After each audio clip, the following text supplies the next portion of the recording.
Today, folks, we're roasting Jim Chalmers Federal Budget. And before we go into that, let's look at an interesting video that got released very early this week that is roasting his goddamn budget and his party. 1.8 million immigrants in 5 years is going to increase demand on the medical system. What about the fact that people my age can't get any housing, we can't get rentals anymore, we have no future in this country anymore? Don't you think that's kind of ridiculous? No? You can't touch me, mate, you know. Everyone my age is stressed out. We're so terrified for the next 5 to 10 years. You understand that? Because we don't have any place to go. This is our land. This is our country. You understand that? And those people in there are robbing us of our future. We're not going to be able to have kids. It's ridiculous.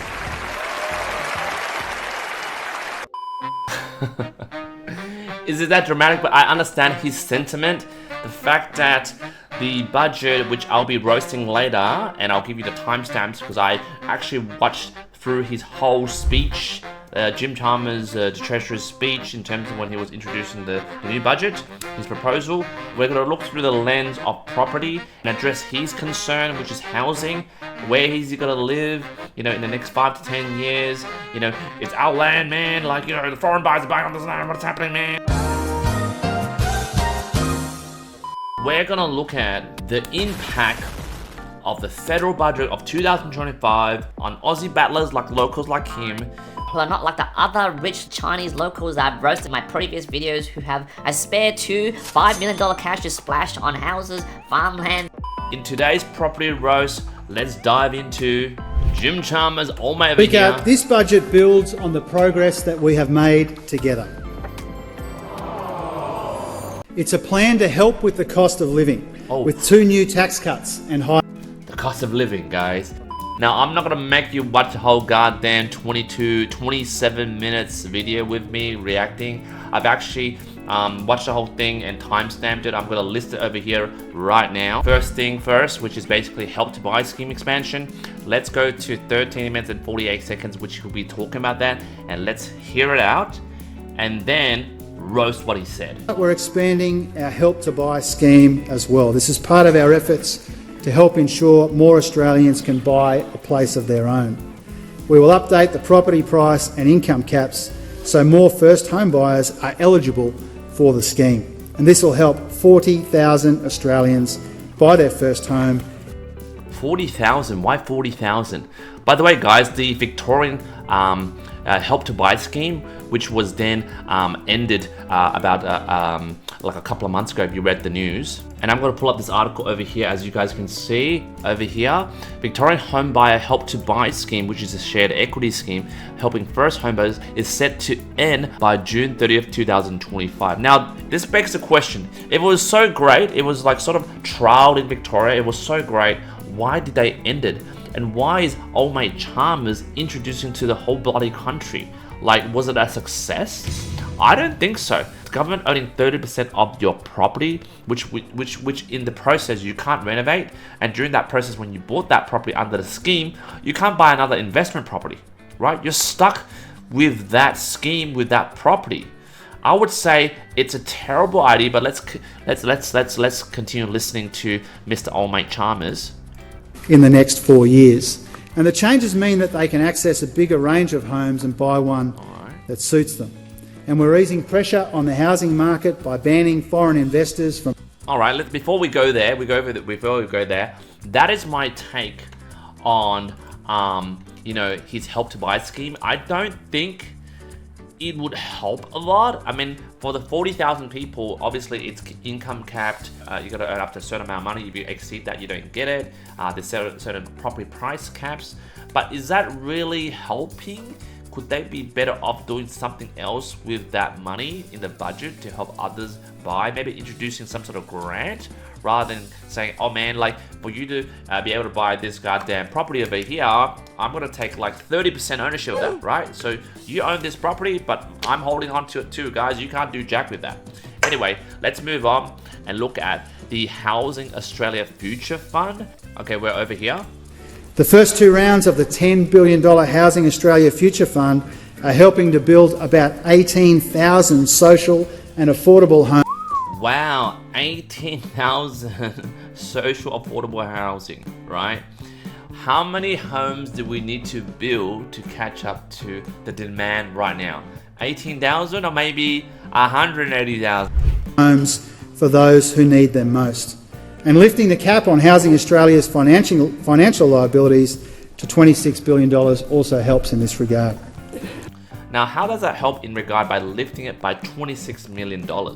So what this means is when old mate Chalmers says Housing Australia is lifting their liability cap to $26 billion, which previously was $10 billion, so they've more than doubled it at the moment. This enables Housing Australia to provide significant more loans, guarantees and finance support to develop more affordable and social housing across Australia.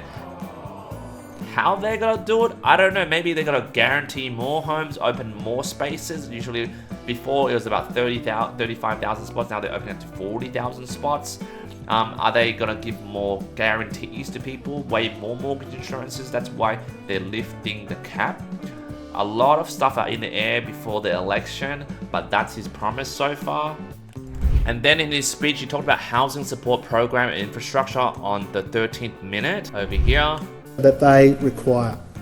Our housing support program is funding the crucial roads, water and power that these new homes need. What? Our national leadership is incentivising... Okay, what does that even mean? Like, wasn't that already in place in the previous budget? Like, of course, if you have new homes, you got to have programs to support the roads and infrastructure and yada yada yada. Like, I don't think that's a significant brag, a significant flex by the treasurer over here. Anyway, let's look at the next one. He talked about on the 12th minute and 29 second investment in alternative construction methods. Now, I've probably dropped the video, or you've probably seen the video of the alternative medium of building affordable housing, which is using 3D printers, which currently exists in China and Austin, Texas. But let's listen to what he has to say about the alternative construction methods for affordable housing. Let's have a look. ...million new homes before the decade is out. This includes $54 million to accelerate the uptake of modern methods of housing construction, which is all about building more homes more quickly.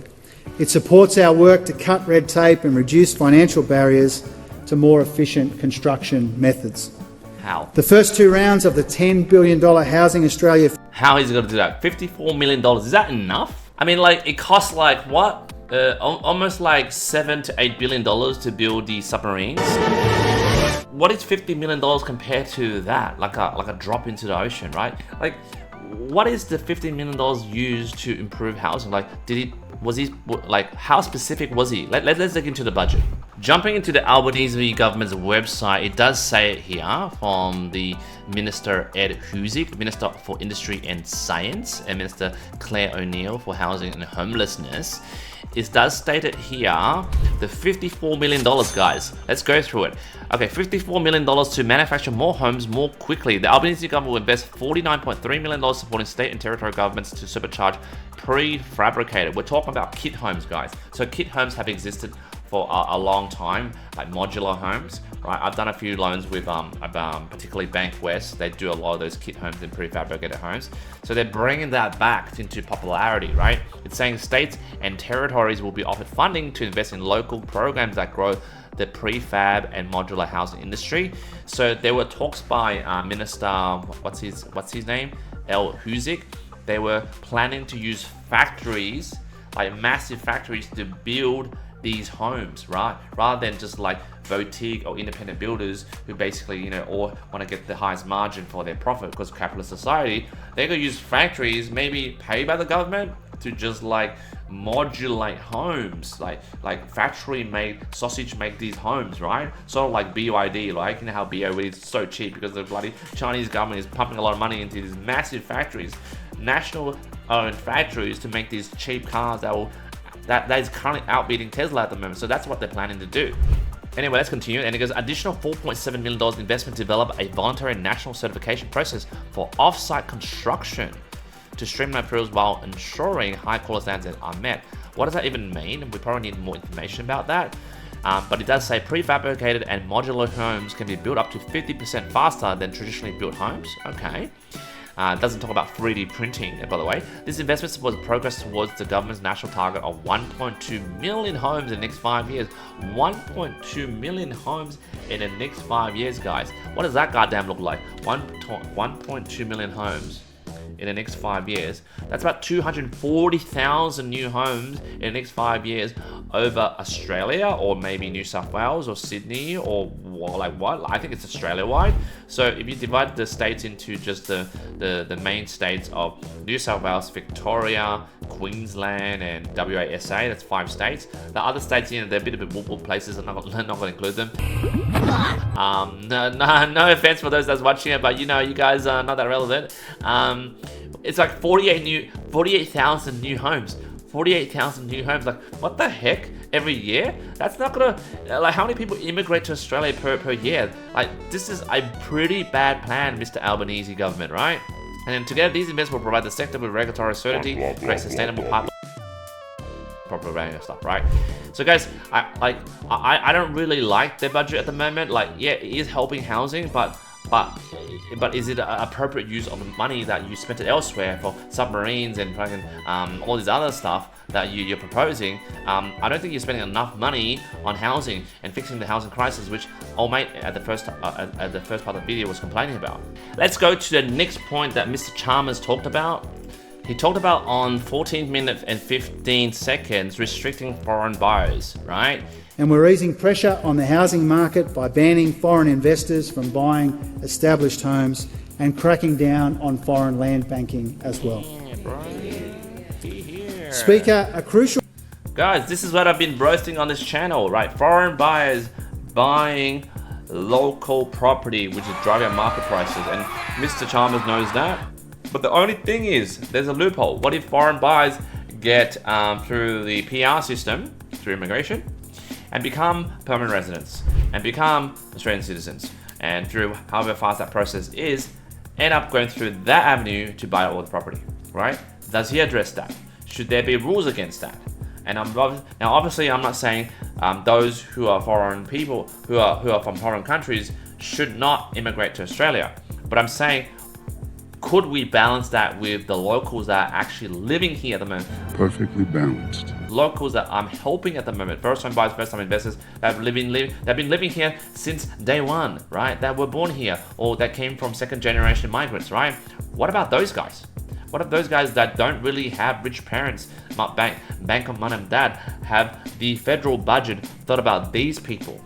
Anyway, guys, that is my take on the federal budget by Mr. Oldmate over here. I clearly are not impressed with the budget suggestions for property in Australia and how they treat property in Australia in terms of dealing with the housing crisis and the cost of living. You guys jump in the comments. What do you think about Mr. Chalmers' budget? I'd love to read all your comments. And until next time, I'll see you in the next property roast.